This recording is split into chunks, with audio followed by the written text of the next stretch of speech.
Welcome to the Worldbuilding Workshop, the companion podcast to the book of the same name. My name, believe it or not, is still Steven Slota, and I'm here with my co-host and co-author, Mr. Always Look on the Bright Side of Life himself. Still here as Trent Hergenreiter.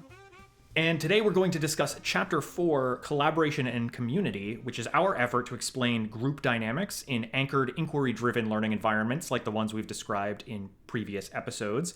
The reason why we included this topic in the book is because worldbuilding is such a collaborative, cooperative effort where friendly debate about social forces and their impact on society is a key component in developing and strengthening critical thinking and empathy skills.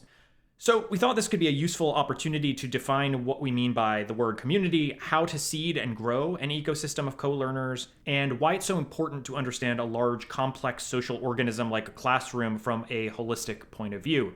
Yeah, it's funny because I was going to say, because at the end of our last chapter, at the end of the last episode, we were just saying, oh, you got to think about every single student as an individual, and now it's like, okay, but once you do that, then you got to think about all of them together as well. And I think right before we got on, you said, one of the things that you wanted to talk about is that as classroom, just because you got a bunch of people in a classroom and they're in the same grade and the same subject or whatever, does not make it a community of practice. But it could be. You just got to make it one, right? So then, why don't you go over real quickly just sort of the contents of this chapter, the core ideas of explaining what a community of practice is, and then we can kind of move on from there.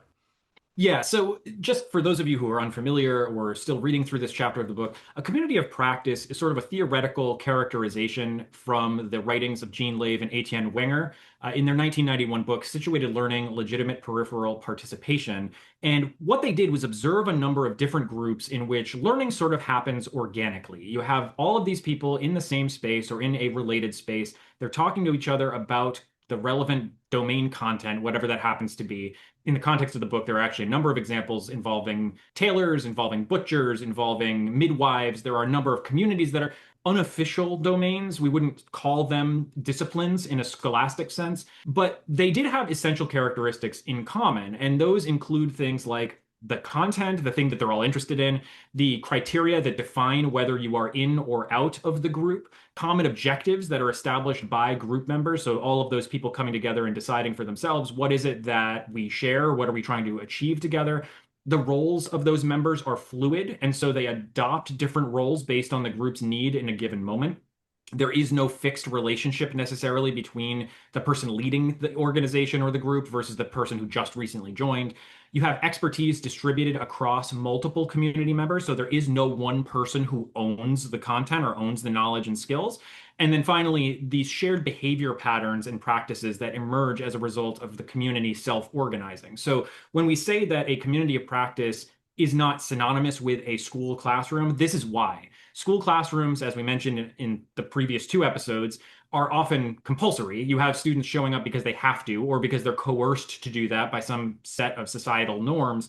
That's not the same as a self-organizing community of people who get together because they have some shared goal or interest. And although you could have a classroom become that, it still exists in the context of the institution of education, which is itself not a community of practice, at least not inherently.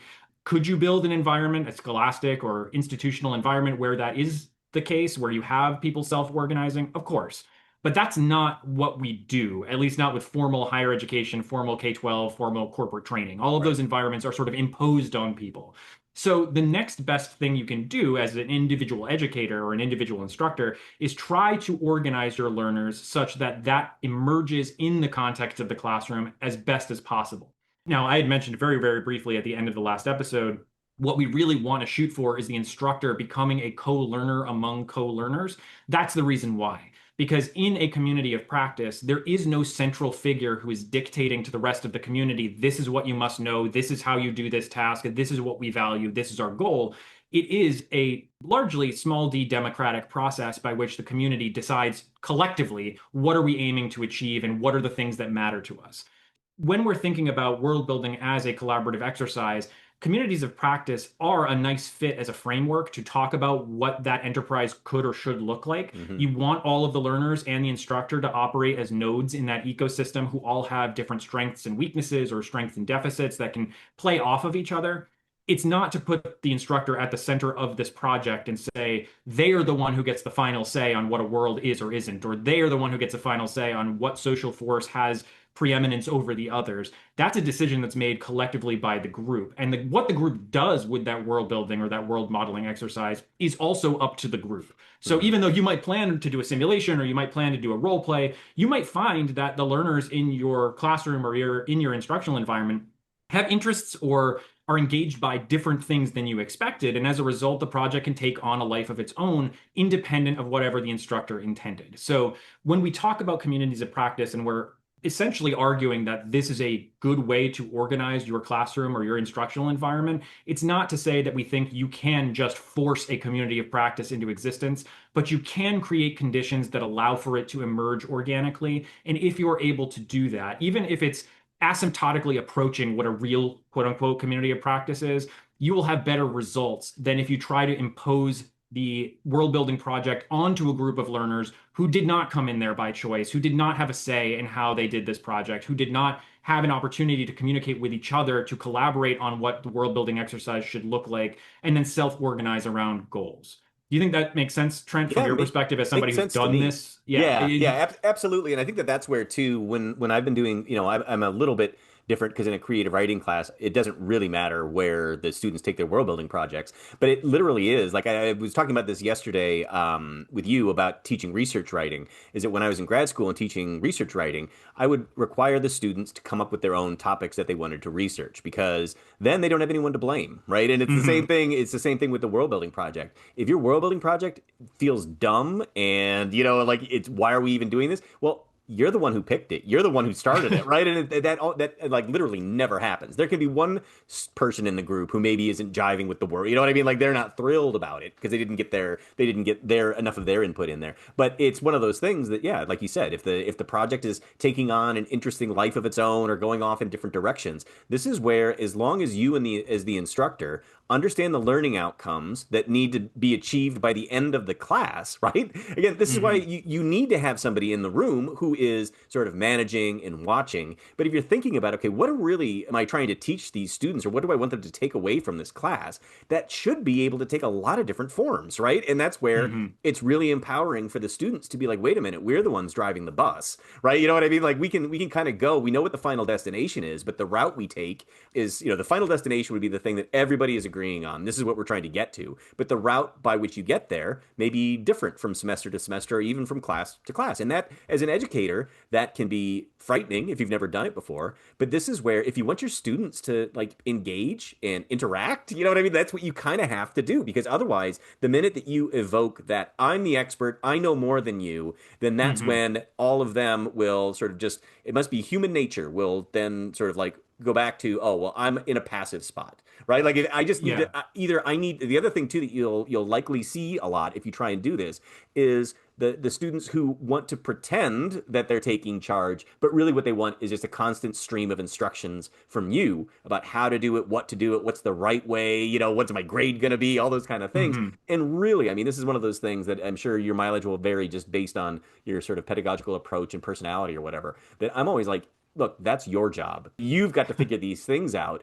I can give you lots and lots and lots and lots of suggestions, but you and your group are going to need to figure out which ones work the best for you to take this thing forward. Because I don't want you to fake interest. If the interest is genuine, then everything follows that path, right? And that's where the trick is. And I think too, it'd be interesting to look at how much the first couple of weeks when you're introducing the course, when you're introducing the topics, when you're introducing the schedule and all those kind of things, it'd be interesting to know how much that influences, maybe you do know, how much that influences the success of the overall semester. I can think of a lot of times, that's what I always do in the first couple of weeks, is work very hard to take myself out of being the center of the classroom and sort of explain all of these things, and then just kind of really double down on it to say, like, look, this is what we're going to be doing for the entire semester. So if you don't like it, you can still jump out before the drop date, if you really don't like this. But, on the other hand, I can't imagine that if I didn't open with that there would be a whole lot of trust involved, right? I think there would have been a lot of suspicion and a lot of students like, what the hell do I know about this topic? And it's like, well, no, you're going to learn about the topic. You still got to follow the instructions. You still got to follow the design that I've made for this class. But all I'm saying is there's a great deal of leeway in how you go about it, right? And then that's going to be up to you. The components there that I think end up being really important are the agency or autonomy that are granted to the students or the learners in this context. So it can sound like we're saying it's free reign to do whatever you want if you're in the classroom. That's not what a community of practice is, or what Lave and Wenger argued. Their point when they made this observation about these various communities that they observed was that there are different kinds of environments in which sometimes you have education happening as didactic instruction, as if everything is siloed apart from one another. If each domain within the discipline or within the environment is segregated in some way, versus those in which everyone is participating in some part of the process of whatever it is you're doing in some authentic capacity. That doesn't mean that everybody has the same skills or the same ability at every skill. What it means is that there is an opportunity there for those individuals on the periphery of the community to observe what's happening elsewhere in the community, learn from the more knowledgeable others who are there to teach them, and then gradually work their way towards centrality in that community. So one of the examples they use are these Viangola tailors in Liberia. And they essentially talk about how when you join that tailoring community of practice, you are not allowed to cut the fabric right on day one. It's just there's too much damage that could be done. You don't know enough about this process. So what you do is start at the end of the creation process by steaming or ironing the fabric that's already been cut and set up to be whatever piece of clothing is being created.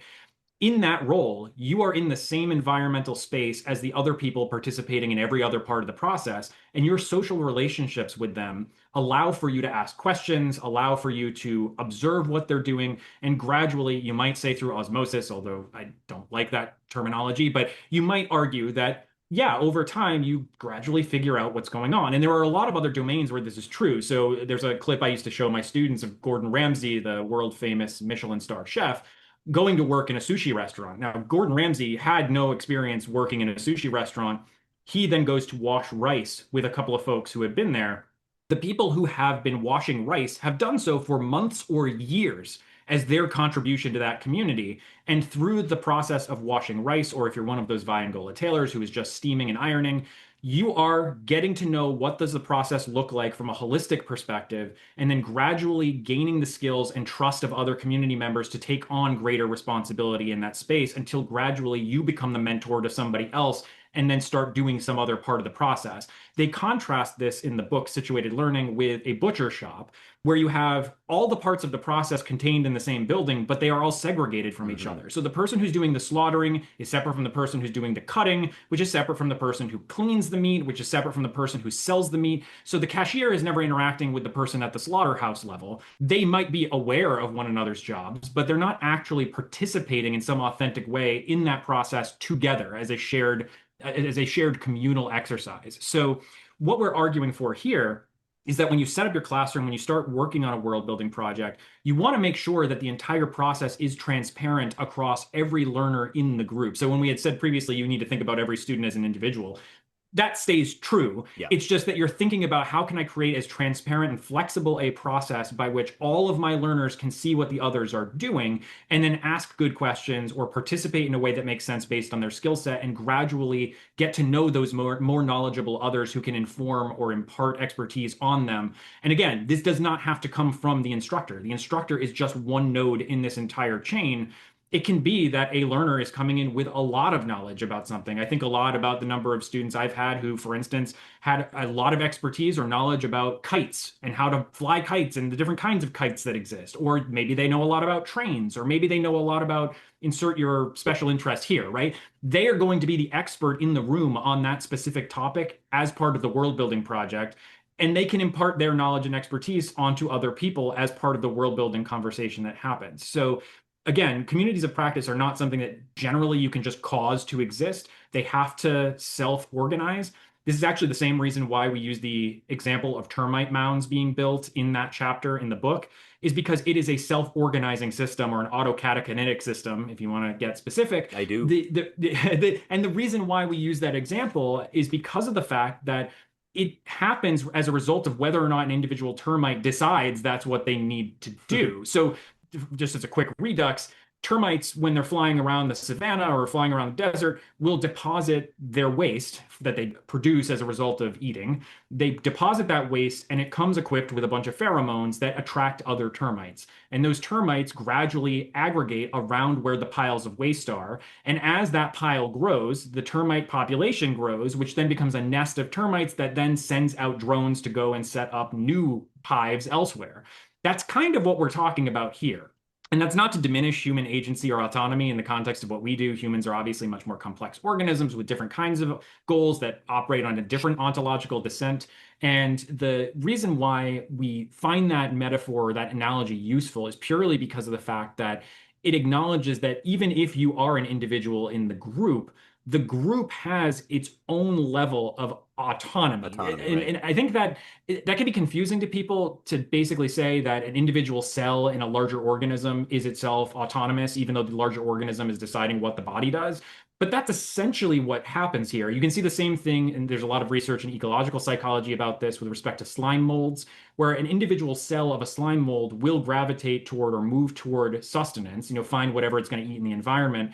But if you have many different cells organized together as one larger organism, they have the ability to signal from one end of the organism to the other that this sustenance exists, and the whole organism will start gravitating toward that food source, even though it was one cell that detected it to begin with. And I think there's a fractal element to this. You can kind of imagine for yourself the fractal element of this.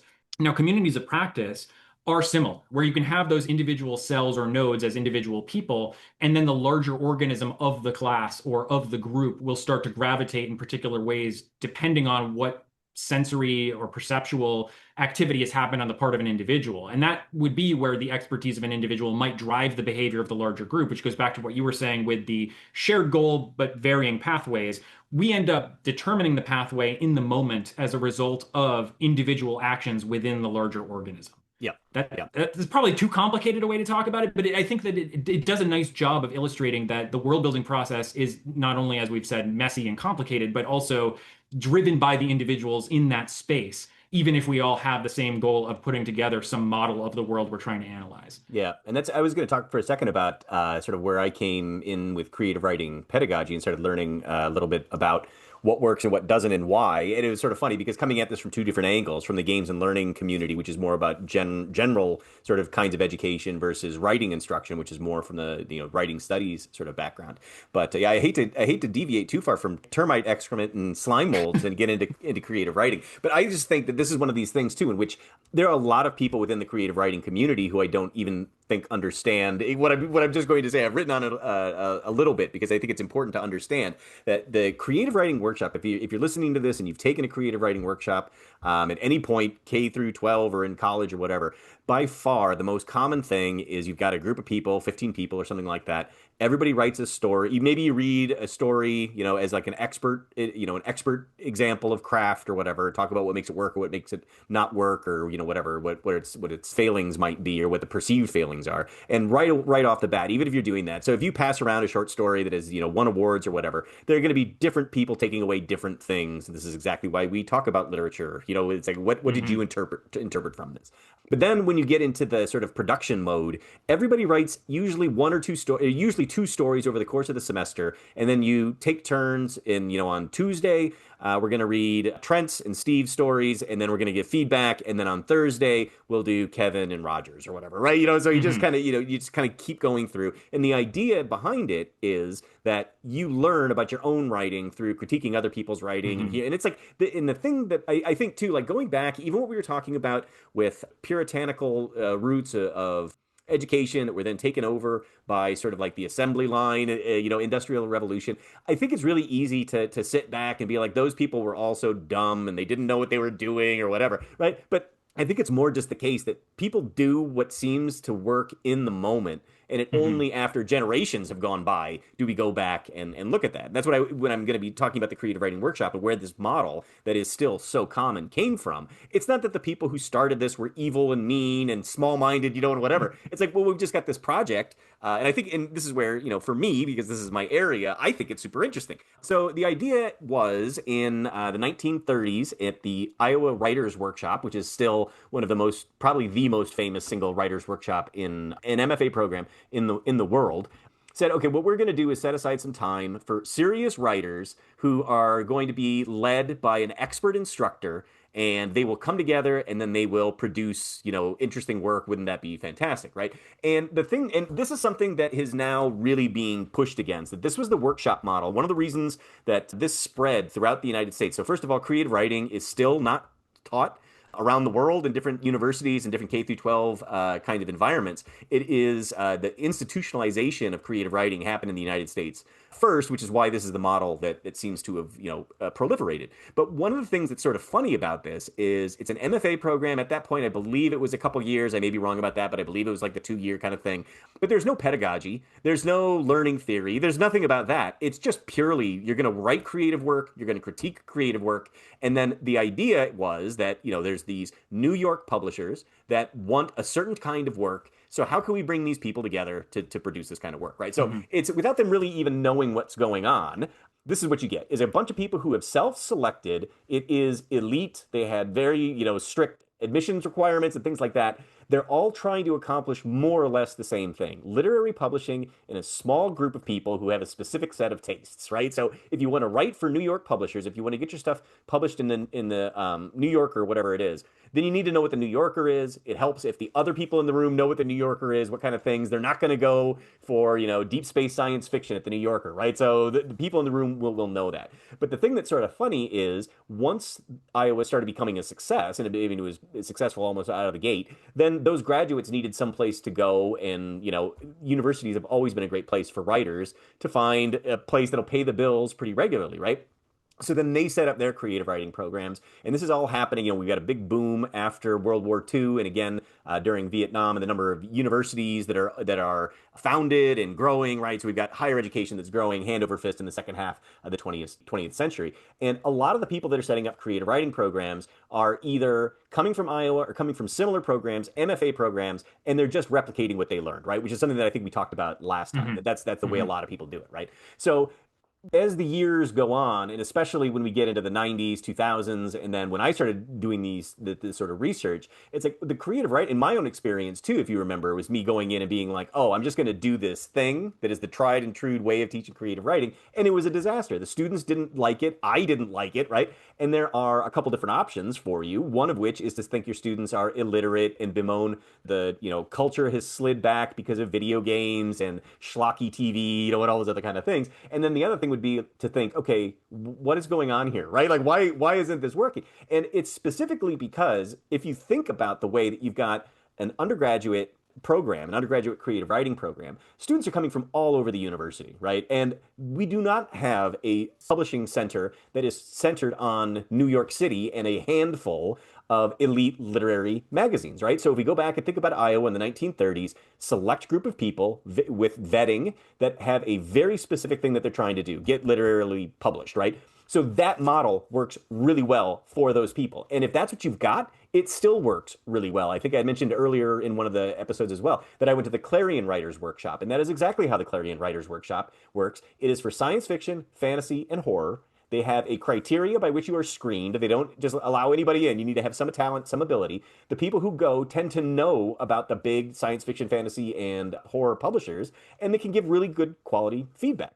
If I take that to my undergraduate class, I literally have none of those things going on, right? Like they were accepted to the university, but there was no prerequisite for my class, or maybe a very easily, whatever. They're not interested in literary publishing. They may not even be interested in any publishing, or maybe they're interested in romance or science fiction, and this one is interested in literary publishing, and they don't even know what they would do or why they would do with it, right? So the whole idea of that being a natural community of practice, just because they're taking a creative writing class, is completely false, right? So that's right off the bat. Like people are coming for lots of different reasons with lots of different things that they want to produce for lots of different audiences, right? So it's like you don't have the center that makes the Iowa Writing Workshop model hold the way that it would hold at a place like Clarion. And this is where too, like if you say, okay, well, I'm going to run a workshop for Black feminist writers for these specific Black feminist publishers, that would work great. Like you could do that because everybody again would be on the same page, same goals, understanding it all. But this is the other half of this is that the in the Iowa Writers Workshop in 1930s, it should surprise no one,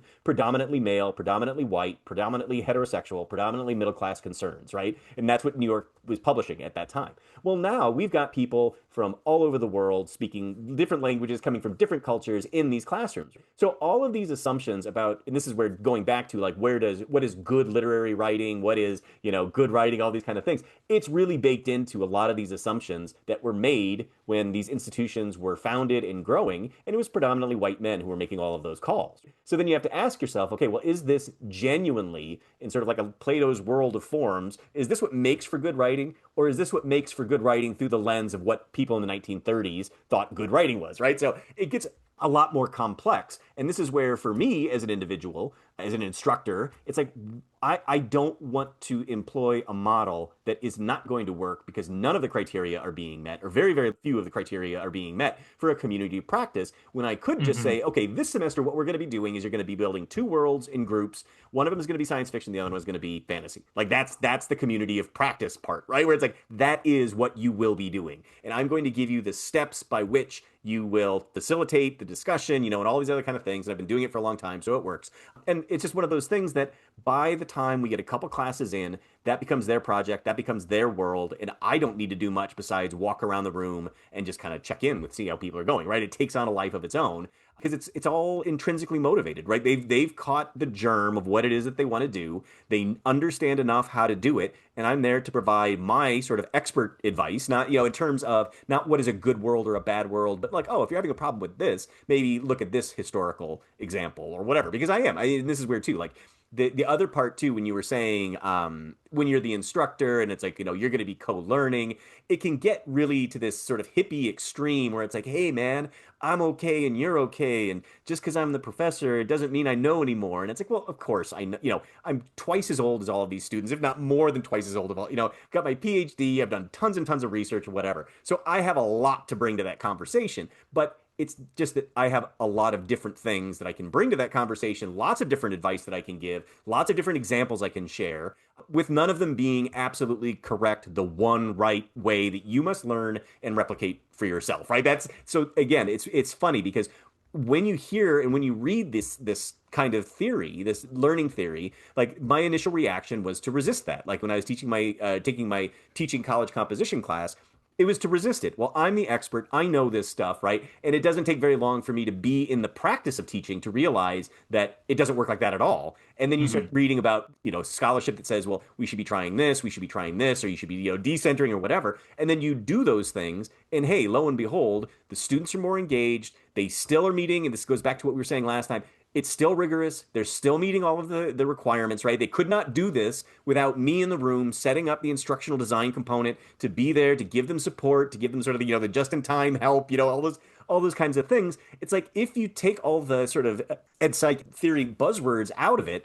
and don't worry about it, right? It's like, oh, this just works really, really well, right? Like, it's a pleasure coming to class and helping these students work on this project because everybody is interested and they're doing really cool things that I can learn from. Like, what was going on with women's suffrage in the 1920s? Well, I don't know. That wasn't the point of the project, but these three women wanted to make that part of this world building project. So they're learning more about it and they're sharing that with me. And now I'm learning more about it, right? So it's that kind of thing in which it is still like, and this is where I think when people think about buzzwords and flash in the pans and, there's all these, what's the educational flavor of the week or whatever, and they want to be really dismissive and they just want to go back to lecturing with, didactic essays or whatever, all that kind of stuff. It's like, well, no, like if you see me in action, you would be hard pressed to say that this is not rigorous, that they aren't learning, that they're only there for the fun. So it's a very dismissive way to just continue doing your traditional conservative teaching practice that probably is no longer working after COVID. It probably wasn't working great before COVID, and I think it's probably not working at all after COVID because the students, I think, are significantly different. The technology is different, right? All their expectations are different. All these kinds of things. So again, it's an invite to say, hey, look, this is the reason why we do this is not because it's like a bait and switch or anything like that. It's because it's genuinely fulfilling as an intellectual instructor who is working with young minds who are maybe not even young minds. It's always great. It's one of the things when I was in Milwaukee, I get lots of non-traditional college students, and that was like worth their weight in gold because they had a lot of life experience to be able to bring to the table. So it wasn't a bunch of 20-year-olds and then their instructor. It was, a variety, and age is one of those things where when we talk about diversity in the classroom, oftentimes if you're in a situation, not a community college or something like that, I have I think in my 12 years at RIT, I think I've had literally one non-traditionally aged student, right? And it was because he'd gone off to war, come back and decided to get his degree later in life. But, it was one of those things that, again, his life experience, like I have never been deployed, so I couldn't bring any of those experiences. But that's another case, maybe another sort of off the cuff kind of example of how somebody else can bring something to the classroom that the instructor isn't privy to, doesn't have that knowledge, doesn't have that experience. And if you can find a way of tying in that experience of being deployed in a combat zone into whatever the context is for the class, well, more power to you, right? And then that's also where other students then get activated to see how their life's experience may connect to the material as well. Wow, that was really a longer rant or lecture that I had intended. So I'll pass it back over to you. You actually nailed something that I was going to talk about, which is the relevance of leveraging people's life worlds and specifically the various communities of practice to which they belong toward the goal of building this community of practice for world building. I think it's convenient to have the example of somebody coming back to school later in life to be able to do this because you can, as you said, draw on their experience being deployed or in the workforce or dealing with older parents or whatever specific community they belong to. One of my former graduate students, Andrew Cochran, has written about this in the context of League of Legends, the popular video game that basically has this very robust esports community organized around it. And for his dissertation, he spoke about the relationship, not just in the game or between the people who play the game, but all of these various communities of practice that exist around the game. So the esports community is in some ways distinct from the League of Legends community. And those are both distinct from the educational community that is leveraging League of Legends and esports to get students interested in STEM. So you can think about these as nested or braided communities, to use his phrasing. Venn diagrams, right? Like that's lots and lots of basically diagrams. Exactly the same premise. And we have a figure about this in the book. I created a sort of new rendition of that same idea, but you can see that there are a number of little circles that are supposed to represent the various communities that we belong to. And if you imagine yourself as one point on the edge or periphery of one of those circles, but maybe central on another one, that you are constantly floating around these communities of practice in various capacities of being expert or non-expert, of being novice, of being somebody who's a leader versus somebody who's a follower. And that's flexible. It changes all the time. It's fluid. I am not the same. I do not have the same level of centrality to every community of practice at all times. As I age, as my experiences change, as I develop new social relationships, those dynamics shift. And so when you think about what is the utility of talking about world building or education in general from a communities of practice perspective, it's that you can think about these communities of practice as being on and off ramps to different kinds of action in that shared space you've co-created with the other learners. So the student who's coming in, who's a little bit older, who's been deployed to a war zone, coming into the classroom environment, well, they're a part of a community of practice in the military that's involved with maybe a foreign government or a foreign population or foreign culture. They are now bringing that experience set back to this other community of practice where there is some fluid exchange of information, and their expertise in those other domains are going to inform the community of practice that's developing the world building project. And the braiding of those communities together is ultimately what makes for a richer analysis of the world you're trying to deconstruct.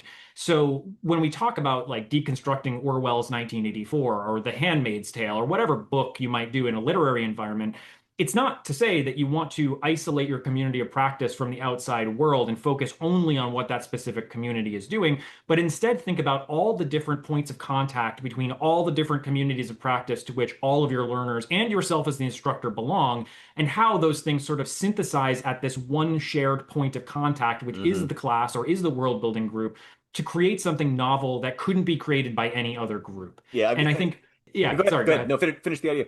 Well, no, I think it's just really, there's immense value as an instructor to have all of these different kinds of attitudes, skills, behaviors, knowledge that's accumulated in all of these different nodes. because of the fact that the world is too big and complicated for any one of us to be able to say what a subjective experience in X, Y, or Z environment is. Like, it's not the same thing for everybody. And so some of the students in your classroom or some of the learners in your classroom might be in the shared community of practice of their university or this particular club, or, there are many different kinds of communities of practice that are of varying sizes. Some of them extend beyond the walls of the classroom or beyond the boundaries of the university. We use the example in the chapter about a project involving the Nuremberg war tribunals that took place after World War II. Now, that community of practice does include your world building group, but it also includes all the other people whose lives or experiences are inflected in terms of the Nuremberg War Tribunal, which means Holocaust survivors, it means librarians, it means the historian at your local historical society. All of those people are part of a larger community of practice, or many intersecting, nested, and braided communities of practice that can contribute to that larger picture project of deconstructing the world of the Nuremberg War Tribunals. And that's why I think we need to be very careful about saying there is only one right way to build a community of practice, because it's simply not true. There are many different communities of practice that all intersect in myriad ways. And we need to be thinking as instructors, how am I going to, and this goes back to what we were saying in the last episode, intentionally design my learning environment so that we can take full advantage of the affordances of all of those communities of practice and help the learners project their experiences onto the project instead of expecting the project to tell the students what they need to come out of the class believing or knowing. Yeah, and that's, as this always happens, as you're talking, I'm thinking about a million different things, but I'm thinking about how probably the most difficult semester I've ever had was the semester coming back to campus after COVID and teaching the same classes that I always taught and having really poor outcomes from all of them. And it's one of those things where I just kind of chalked it up to these students are coming to this class from having a different and traumatic experience, right, than every other student. And then the good news is, now that we're in 2025, it seems to have leveled out a little bit, right? But there was just so much reticence for them to talk to each other, for them to even look at each other in the eyes, right? And it's like all of this is based on building sort of a trust network and, getting people to talk and be authentic, and all those kind of things. And I just think that in the ways that these students had been, conditioned to expect from education for the 2 years prior, or whatever it was, from the disastrous, switch in COVID. And it's one of those things that I did not abandon it. I stuck with it with, not great results. But again, it was one of those things where it was like, had I thought about it a little bit differently, but I don't know what I would have done. Like, just go back to didactics, do worksheets, I don't know. But the other thing I was going to say that I think is so interesting, because this is also where I want to steer clear from all of this sort of like,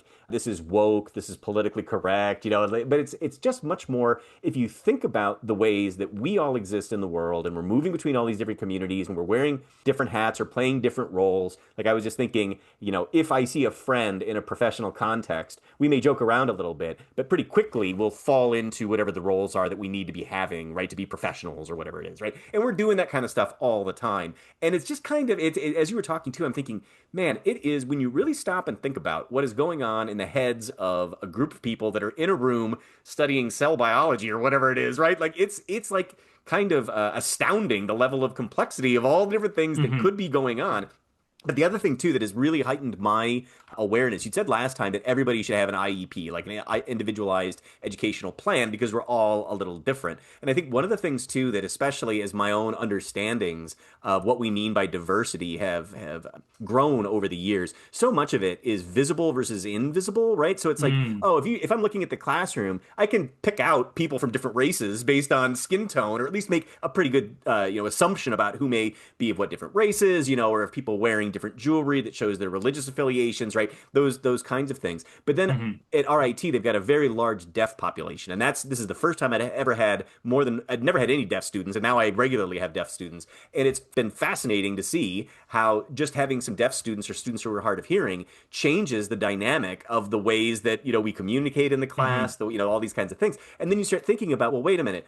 People's sexuality is not something that is visible. People's class, people's military deployment, people, you know what I mean? All these things, so much more is invisible. And there is this, I'm thinking too about my two kids. So one is sort of like on the ADHD, mild ADHD, and the other one, who knows, he's somewhere on a neurodiverse spectrum. They're both lovely kids who do well, or whatever. But I'm just thinking, had they gone to school in Green Bay, Wisconsin in the 1980s like me, they would have been disciplined for not acting the way like everybody else, right? And it's like they're not choosing to do this. They're not choosing to experience the world in a way that is different from everybody else. It just so happens that that sense of what is normal, either people are going to conform to that or play along with that, or maybe it's 80% don't see a problem with it, right? But as you start thinking about what are all of the different things that we take for granted as being normal, and you're thinking, okay, well, there's going to be outliers for all of these, right? It's only a matter of time before you're the outlier. You've got something that doesn't quite fit into the norm, and maybe you have the ability to adjust and adapt to get over it.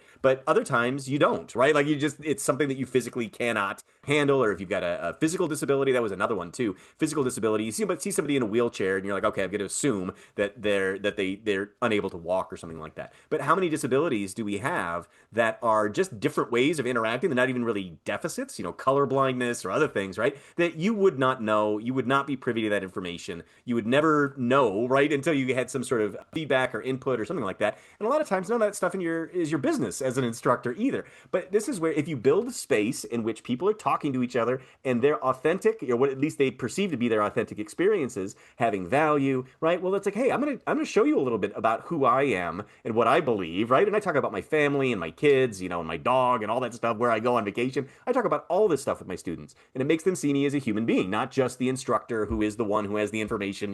It's a very transactional kind of relationship. Right. Yeah. I'm just a dude who's really experienced, knows a lot about storytelling, knows a lot about creative writing, happy to share that with them. I've designed this thing for you. And the more, and this is one of the things too, especially in the world building classes, students repeatedly have said to me, I've made more friends in this class than all my other classes combined. And it's because the expectation is you're going to sit and look at each other and talk about each other. And if they start talking about what video game dropped last night or whatever, I don't interrupt and say, get back on task, right? I expect that they will do that themselves. And those kinds of, this is the stuff too, I mean, again, not to go off on like another rant, but this is the kind of stuff that it's not measurable. We don't have metrics. No one asks, how successful were you in getting students to become friends outside of the classroom, right? Nobody within the system that we have built is looking, tracking, measuring any of that, right? But it just goes to show that what we are tracking is not the be all end all, right? And it's like, okay, well, if you had to choose, my students are going to become friends after, outside of class or whatever, but they didn't learn anything, or they learn a ton, but nobody got to know each other. Like, well, okay, as an educator, that would be, you would not want to pick the one where they don't learn anything. But happily, that's not at all the way it works, right? Like you create a space where both of those things can be happening, and it is better for everyone. It is better for the individual students, and it is better for you. You're more energized. Like I do not dislike going to classes ever. I'm always excited about what are we going to get into today, because there's that sense of unpredictability. And I also have the sense of the confidence in my own ability. I am the expert in the room. So there's no way that this can get too far off track, right? Like I am always going to be able to make sure that whatever off the wall thing happens, we can always be steering it back to being like, hey, look, we kind of got on a tangent. That was fun, but let's get back to what needs to get done, right? And that's sort of that's how I always see sort of my role. And lo and behold, my classes are popular. I get very good student evaluations, right? All these kind of things. And it's not just because I'm using games and doing playful things that make it fun. It's that the whole experience is enriching to the entire person. I don't want to retread what we talked about in the other episodes necessarily, but I want to pick out one thing you just said, which is that when we're measuring learning, we're privileging certain kinds of learning and not others. And this idea that social emotional learning doesn't quote unquote count. Like Right. if you are developing these so-called soft skills, as you had mentioned in a prior episode, that an engineer had come up to you and talked about how, well, my engineering students can't develop these soft skills, but we have to learn engineering content. Like, what do you recommend, or how might world building help with that? Well, that's the thing. We have to stop defining learning in terms of just content objectives, instead think about it more dynamically, and also understand that the qualitative experience of learning is going to be different for different kinds of people. So when you talk about disability or deficit, I immediately thought about what I used to tell my accessibility classes, which is that we all operate in an educational system that derives from a biomedical definition of accessibility, not one that derives from a social model of disability. Right, So when we right. say that somebody is disabled, well, in the educational context or in the healthcare context, usually that's meant as deficit in the individual, not in the system around them. Whereas if you look at it from a social perspective, the social model of disability, then it's not a deficit of the individual, it's a deficit of the environment that is disabling that individual, Yeah, right? And so exactly. what we're arguing for here in developing this community of practice and trying to utilize world building for the purposes of encouraging student interaction, encouraging this cooperation and collaboration, is moving away from that environment disabling kind of attitude about what school is to then throw all responsibility on the individual learner and say, hey, if you didn't learn how to do addition and subtraction, or you didn't learn how to read James Joyce, or you didn't learn all of that stuff, it's your fault. And instead saying, hey, here's a context in which you have the opportunity to ask some questions about these things and really dive into what it is that interests you about the core concepts. And this is why we keep coming back to critical thinking and empathy, right? Like, it's not just us arguing that critical thinking is good or that empathy is good. It's us saying, no, they are actually necessary and important. And that when you take a class, it shouldn't be about memorizing the authorial intent of James Joyce. It should be, how did I as an individual come away from this with some new experience that's going to inform my decision-making ability down the road and make me understand other people better? And that's true whether you're talking about an English class or a history class or a math class or a physics class. All of those things are supposed to, in an ideal world, be helping you be a better person by giving you the opportunity to see the world from some alternative perspective. And I want to jump back to something you had said about what happened with you during COVID and your experience with your students, because the semester that we all went into quarantine in the middle of March 2020 or April 2020, however you want to slice the timeline, I was in the process of teaching two different courses that were both in the middle of their world building projects.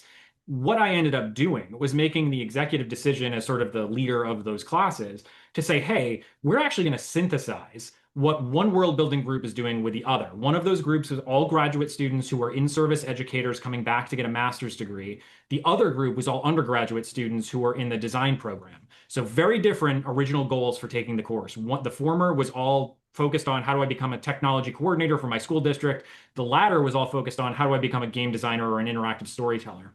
And so what we ended up doing was taking the worlds that they were creating and making them as mirror images of each other. So the students never directly interacted across their classes. They indirectly interacted through me and then three students who were actually enrolled in both courses, kind of being the intermediaries or the soothsayers about what was going on this other side of a portal. And they were informing each other's perspectives. One group as older adults coming back to school versus younger adults who were going to college for the first time, telling each other about how they viewed the world through this prism of world building in a time of chaos and uncertainty that was COVID. And so we ended up getting this really rich experience that I don't think we would have gotten any other way. I mean, leaving aside all of the problems that COVID created, and we don't have to litigate why COVID was bad. Like, I think that's a shared understanding. We were all traumatized by it. But one of the things that I came away from that project with was this understanding that world building really wasn't just about teaching the ins and outs of how to do creative writing or teaching even the ins and outs of how to model a world successfully. It also was a tool to develop perspective taking across this boundary where there wasn't even a direct communication between the learners in either of those groups. All of the learning that happened was indirect, but informed by their life worlds, their world experiences. And as a result, everybody benefited from that. So when I'm talking about these nested and braided communities of practice, or when we're suggesting that you try to cultivate a community of practice in your classroom or learning environment, this is the reason why, is because it gives you an opportunity to have these individuals impart knowledge that is different than the standard curriculum, that also informs the ability of all the other learners to be better, well-rounded, more knowledgeable individuals that can go out into the world and understand other people's perspectives much better than they were able to before they went through that process. And, exactly. Ever since that happened, in every course I taught after that initial semester of doing the pairing between my interactive storytelling group and my instructional media group, I was trying to strive toward replicating that, because it was very noticeable that these older adults were telling things to these younger adults that they just didn't have the capacity or life experience to be able to generate for themselves. And likewise, for those younger adults to inform the older adults who were in-service teachers, this is what your students are likely experiencing right now. This is how they understand the world. It was a very interesting cross-generational opportunity to do some learning. And the Gen Xers and the boomers and the millennials, the elder millennials like me, who were all on that sort of graduate side, were learning a lot about Gen Z and Gen Alpha. And likewise, Gen Z and Gen Alpha, we're learning a lot about Gen X, the boomers, elder millennials.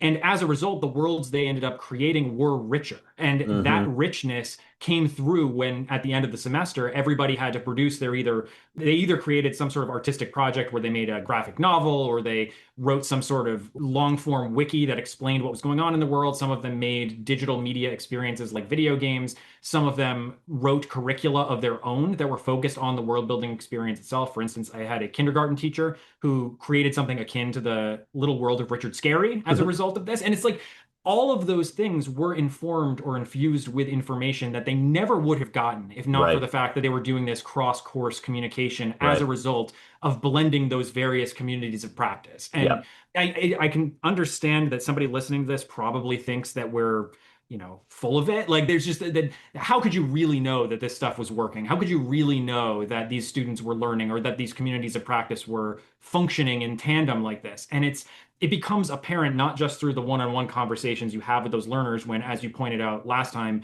you just ask them, what did you learn this semester? Yeah. But also the work they produce after the course ends. That they do this reflection and then come out of it producing new content that does not resemble, or it looks very different and more mature than the content they were producing before they got out of that class. Yeah, that's, it's those things too, like, oh, well, how do you know? How do you measure it? Right. And it's like, okay, well, we all, if you try something new in a class and it works, if like a couple students really run with it and a bunch don't, if you go to a conference and present on it, you use the best examples, right? I mean, that's what everybody, this is a great new thing, right? But it's like, okay, well, I'll tell you what, when I'm doing my world building class and there was this was last year teaching my regular world building class, I got stopped by a train and got there 10 minutes late.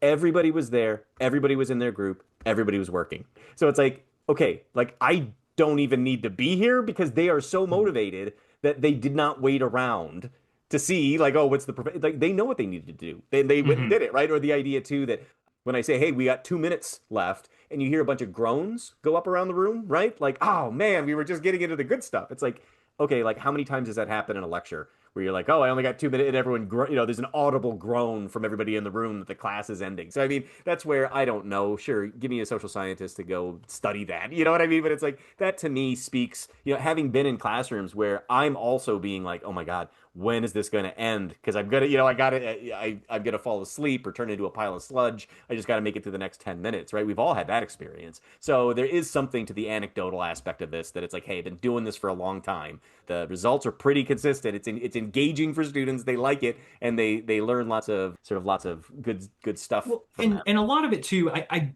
am convinced a lot of it just cannot be measured because the timeline we'd be operating on is so long and that many of these ideas are so complex. The example I would point to is in one of my interactive storytelling sessions, I had students that were representing various international constituencies. So I had a student from China, I had a student from Iran, I had a student from Russia, I obviously had students from the United States, I had students from South America and Africa.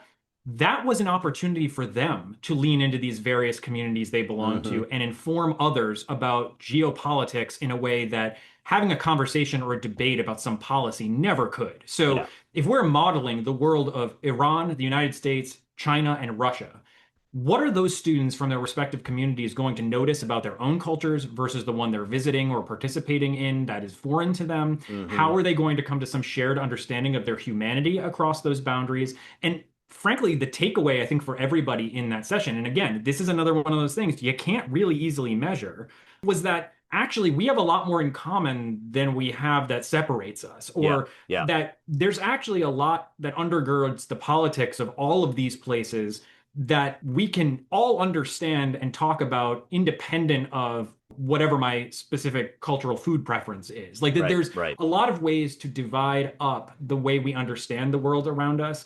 And if you can start to do that partitioning as part of this safe environment where you're allowed to talk about those things, you end up informing these students' worldviews so that when they go out into reality as adults, their conception of the world is much broader and richer than it would have been if they were only thinking in terms of their localized culture, their localized politics, their localized economics. That their understanding of climate change as a global issue is different when they hear about the struggles of somebody from Tehran versus somebody from Moscow versus somebody from Beijing versus somebody from Des Moines, middle of nowhere, Illinois, right? Like those things are all felt differently. And the world building experience, that community of practice cultivated in that classroom, created a nexus for them to be able to talk across those boundaries that are largely enforced by all these other institutions and structures around them. Yeah. So rather than just reinforcing whatever your stereotype or generalization is about some part of the world, you get this opportunity for your learners to think through, what is this experience like for this person who isn't me and comes from a different background? Because that in and of itself cultivates the kind of empathy we need to solve big problems. Yeah. You're never going to solve those big problems if you don't cultivate the critical thinking and empathy that we're talking about. And Right. that's kind of why we keep saying this is worth doing. Even though it's hard, even though it takes your time and it can be stressful to organize all of it, it's worth doing because of those felt experiences, Yep. those qualitative experiences that can't be easily quantified and dumped into a spreadsheet to say that little Johnny learned or didn't learn. And it also helps break down the boundaries of that privileged learning, that privileged definition of learning, and what really, quote unquote, counts. I think too, just to that, to say, like, one of the things that I've done that I think works in this class is in the world building class and in the game-based fiction class where I use tabletop role-playing games to teach aspects of fiction writing, is I say, hey, look, the 20 of you in this room, because my classes are capped at 20, the 20 of you in this room have never done anything like this before, and you probably will never have a class like this again, right? Mm-hmm. So just hang with me for these 15 weeks. You're all equally beginners when it comes to doing this kind of thing, right? So then that is another real big leveler, right? Like you could be, if I had somebody, I rarely would, but if I ever had anybody who is a published fiction writer, whatever, and they're in a class with other people or whatever, it's like, well, that doesn't matter. Have you ever done a collaborative world building project? Because I bet the answer is no. So you're just as a novice as that as everybody else, right? So that becomes sort of the common ground. The other thing I was thinking is, even if you've got students or people, whatever you're building your community of practice, who are from around all over the place, in that moment, assuming the class is face-to-face, in that moment, they're all currently enrolled students. They're all currently living in Rochester, even if they're not on campus. They're all experiencing the same weather that we have on the outside, whatever. So it's exactly like you said, there's these commonalities that we have that it sounds dumb, but they matter, right? You know what I mean? It's like, it creates connections that you see yourself and other people, and they see themselves in you. But, it doesn't matter if someone is a different race, different religion, different gender, different sexual identity. But like if it's raining and it's 8 o'clock on a Monday morning, right, and the coffee shop was closed, well, that's something that everybody's like, oh man, like I really needed that pick me up coffee on a rainy February morning or something like that. So there's lots of ways, and I think it's a really, I don't know, I would say healthy way of helping students sort of understand how you can be a really unique individual, yet also fit within all of these different types of communities from moment to moment. It's like, if you think about it too hard, you go a little bit nutty because it's like, it's so complicated, but our brains have adapted to adjust for that, right? So we'll be talking about the generalizations and things that we do that don't need to be harmful, right? But we just sort of know this is the way that the world kind of works. And we just kind of autopilot through all of that. And I think this is where just having these moments of inviting sort of metacognition, what are you thinking about? What are you learning about? What are you learning from other people? Whatever. Then it's like, oh, well, that's not a part of this class or this discipline or this unit or whatever. That's part of being a human being, and it also always has been, right? Like if we would go back to Aztec times or whatever, those people would not be thinking with the same sort of psychology, motivations, whatever.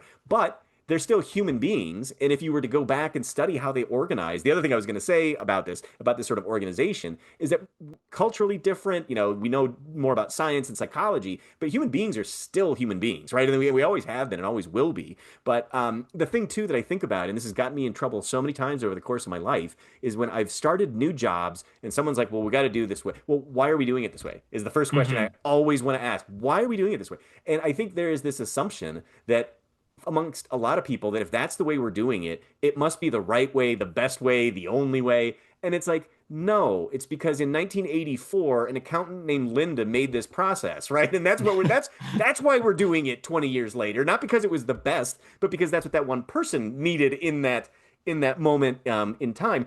But I just think about all of these different things that are not institutionalized, that people naturally gravitate online, World of Warcraft being a great one, right? Like people will naturally, like the excrement producing termites, right? People naturally kind of figure out, where do I fit? What is the thing that what's the role I can contribute? I think about this because I've played decades of pickup soccer, and it's the same thing. If you have like 50 people showing up at a park, people naturally gravitate to the beginners over here and the more advanced players over here. You know what I mean? Because it's like that's better for everybody. You don't want to be, and I've played with professional players before, and I'm like, I am going to go to the spot where I'm going to see the least bit of the ball and do as least damage as possible. I will not be the central midfielder who's going to be in the charge of everything. But if I'm playing with a bunch of amateurs, well, sure, right? I'm going to be the one who's going to try and be in charge and spread the ball around, and all that kind of stuff. And it's just something that I wouldn't think about and study and draw up a diagram and explain to everybody.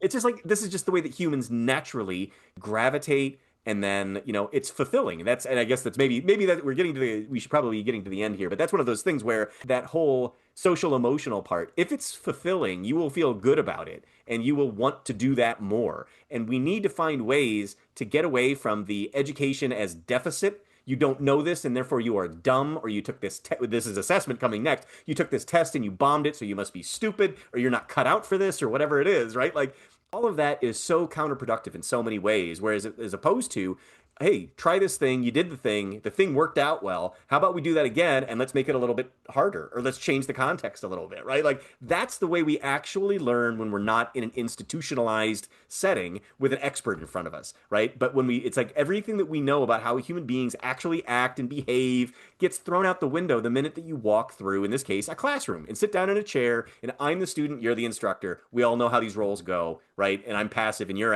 all those kind of things. And it's sad because it's all demonstrably false, right? It's like that's exactly what I was just thinking. It's like the artificiality of these barriers, right? The institutional boundaries we have carved off for ourselves do not reflect how cognition happens in the wild, which, by the way, another great book, Hutchins' Cognition in the Wild, talks all about naval quartermasters and essentially exactly what you're talking about, the self-organization of these groups of people on a nuclear submarine in the case of that book. But the main thing that I would want to leave as the thesis of this episode is that the power of a community of practice, like those that we use for the purposes of world building, is that it allows students to not only visualize those artificial boundaries that we've created, but also break them or bend them or interact with them in ways that make them richer people, right? Like they make them able to understand and move through the world more smoothly and fluidly and get along with other people and understand the perspectives and psychology of other people.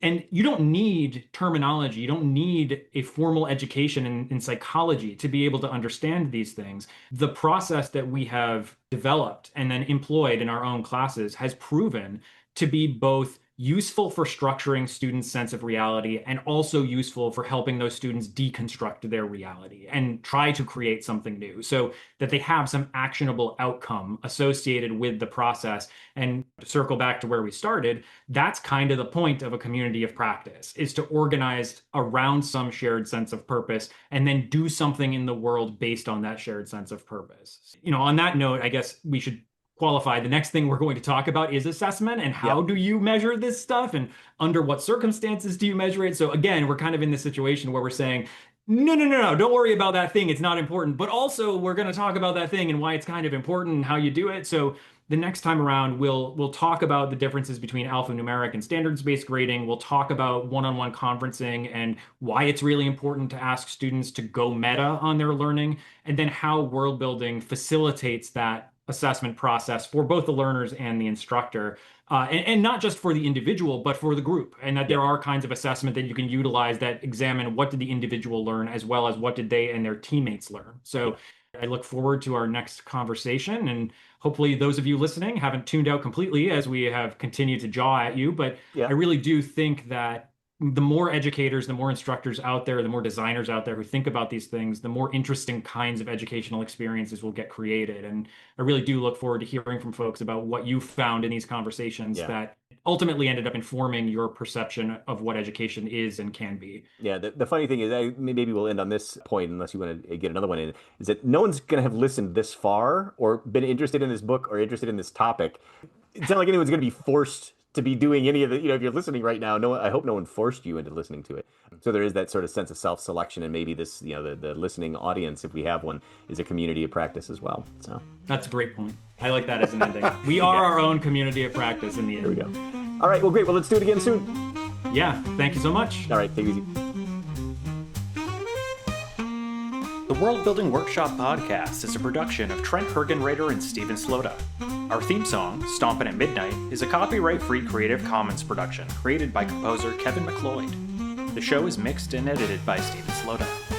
The companion text, The Worldbuilding Workshop, Teaching Critical Thinking and Empathy Through World Modeling, Simulation, and Play, is published by the MIT Press, copyright 2025. Print copies can be purchased through the MIT Press website. The audiobook version, narrated by Steven Slota, is available at www.theworldbuildingworkshop.com.